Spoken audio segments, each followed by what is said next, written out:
उन सब पर आपको जानकारी प्रदान करना इसका मकसद है।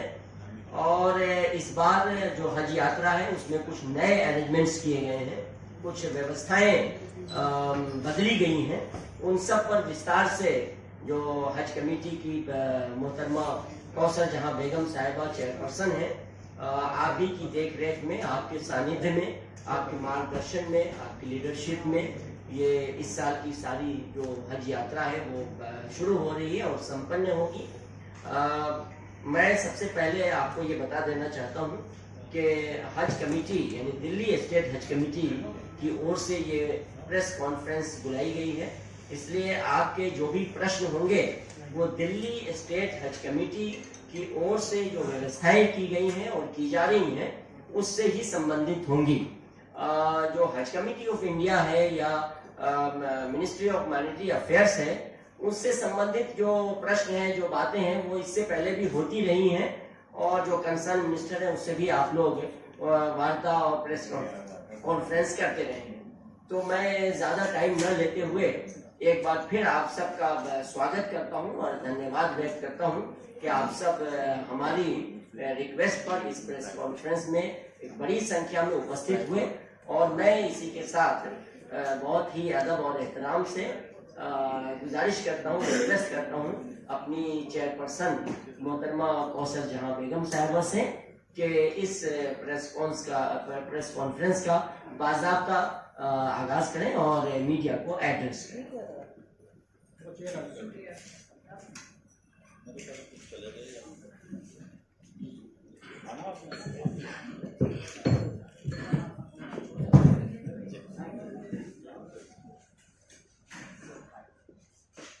अस्सलामुअलैकुम, नमस्कार, आप सभी का स्वागत है और बहुत बहुत शुक्रिया कि आप सब अपने बिजी शेड्यूल्स में से वक्त निकाल कर आए हमारी प्रेस कॉन्फ्रेंस।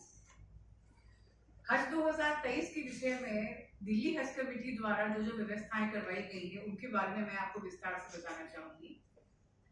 सबसे पहले जो एक विशेष बात है वो ये है कि इस साल जो हमारा हाजियों का जो प्रशिक्षण शिविर जो हम करते हैं, ट्रेनिंग कैंप जो होता है, उसमें हमने एक नई चीज ऐड करी है, वो है फिजिकल फिटनेस यानी कि वर्जिश।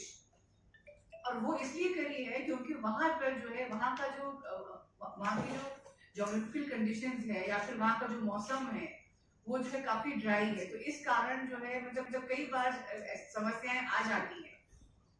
और जैसे कि आप लोगों को ज्ञात होगा कि जो हज यात्रा होती है उसमें फिजिकल एक्टिविटी काफी होती है, तो उस कारण जो है मतलब कई बार समस्याएं आ जाती है। तो इनको अवॉइड करने के लिए, ताकि हमारे हाजियों की यात्रा और आसान और सुखद हो, तो इसीलिए हमने जो है एक फिजिकल फिटनेस का सेशन ऐड किया है, जिसमें कि उन्हें हम कुछ एक्सरसाइजेस हमने बताई हैं ताकि वो फिजिकली और मेंटली फिट रह सके।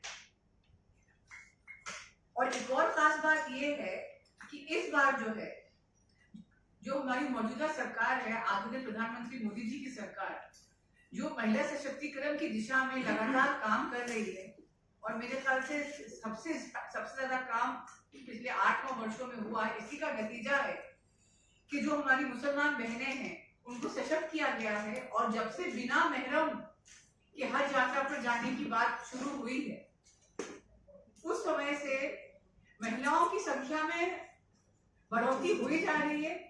और इस साल जो है सब मिला के पूरे भारत से बहुत खुशी के साथ मैं कह सकती हूँ कि कुल संख्या जो है नीचे रखो, अरे नीचे रख दो। ठीक है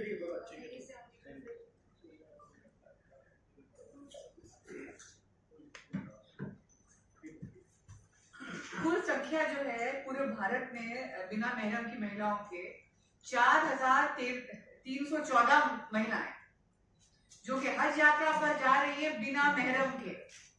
ये जो है महिलाओं को आत्मनिर्भर बनाने का एक प्रयास है कि चाहे वो आर्थिक रीजन से हो या फिर हज पर जाने के लिए महिला किसी पर डिपेंडेंट ना हो, वो आत्मनिर्भर बने। और दिल्ली से जो है 39 ऐसी महिलाएं जा रही हैं। दिल्ली स्टेट हज कमेटी दिल्ली के अतिरिक्त 8 और राज्यों के के हाजियों के लिए हज ट्रांजिट कैंप की व्यवस्था करती है। पिछले वर्ष कुछ 8,000 हज यात्री थे, लेकिन इस बार यात्रियों की संख्या जो है पिछले वर्ष की तुलना 3 गुना हो गई। तो इस वर्ष करीब 24,000 यात्री होंगे।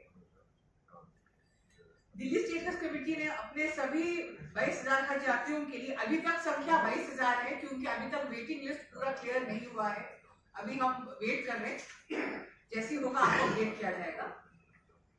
में जो ऐतिहासिक लो फ्लोर एसी बसेस की व्यवस्था की गई है ताकि हमारे हज यात्रियों को, खास करके वृद्ध यात्रियों को किसी तरह की समस्या का सामना ना करना पड़े। हज यात्रियों को अपना सामान भी बस में लोड करने के लिए हमने इस बार अलग से लोडर्स की व्यवस्था की गई है ताकि उन्हें अपना सामान चढ़ाना या उतारना ना पड़े। अल्पसंख्यक मंत्रालय द्वारा हज यात्रियों के लिए सरकारी डॉक्टरों द्वारा सत्यापित स्वास्थ्य प्रमाण पत्र प्रस्तुत करना अनिवार्य किया गया है।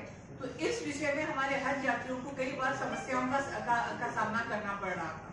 तो इसके लिए हमने हज मंजिल में स्वास्थ्य निदेशालय दिल्ली सरकार को रिक्वेस्ट किया और एक टीम को बिठाया गया हज मंजिल पे ताकि हमारे आज़मीन हज जो है हज मंजिल आए और अपना फिटनेस सर्टिफिकेट ले जाएं। और जहां तक करेंसी का सवाल है, उसके लिए SBI द्वारा जो है SBI का काउंटर भी लगाया गया है हज मंजिल पे। हमारे हज कमेटी के एक और ऑनरेबल मेंबर मोहम्मद साद जी, उनका स्वागत मैं करती हूँ। हज यात्रियों की सुविधाओं के लिए SBI का काउंटर लगाया गया है हज मंजिल में, जहां पे उनको फॉरेक्स कार्ड और ट्रैवल कार्ड की सुविधा दी जा रही है, वहां पर उपलब्ध है। हज यात्रियों की सुविधा के लिए MCD, Delhi police, Delhi traffic police, Delhi fire service, स्वास्थ्य विभाग तथा हज से जुड़े अन्य संबंधित विभागों को उचित निर्देश दिए गए हैं। इस विषय में मैंने स्वयं कई बैठकें ली हैं और सबसे हम लगातार संपर्क में हैं, क्योंकि जो हमारा हज ट्रांजिट कैंप है उसमें कई व्यवस्थाओं के लिए इन सबके सहयोग की जरूरत हमें पड़ रही है। एयरपोर्ट पर, जी हाँ, जहां तक एयरपोर्ट का सवाल है, वहां पे हमने GMR और डायल से हम लगातार संपर्क में हैं और इमिग्रेशन डिपार्टमेंट में FRO जो है हमारे, उनसे भी संपर्क में हैं। CISF से भी हमने रिक्वेस्ट करी है। इस बार एयरपोर्ट की व्यवस्थाओं के विषय में ये है कि हमने अलग से 4 इमिग्रेशन काउंटर बनवाने की रिक्वेस्ट दी है, जो केवल हमारे हज यात्रियों के लिए होगी, ताकि उन्हें लंबी कतारों में ना खड़े होना पड़े, खास करके महिलाओं को और वृद्ध जो हमारे हाजी हैं उनको, उनकी सुविधा की।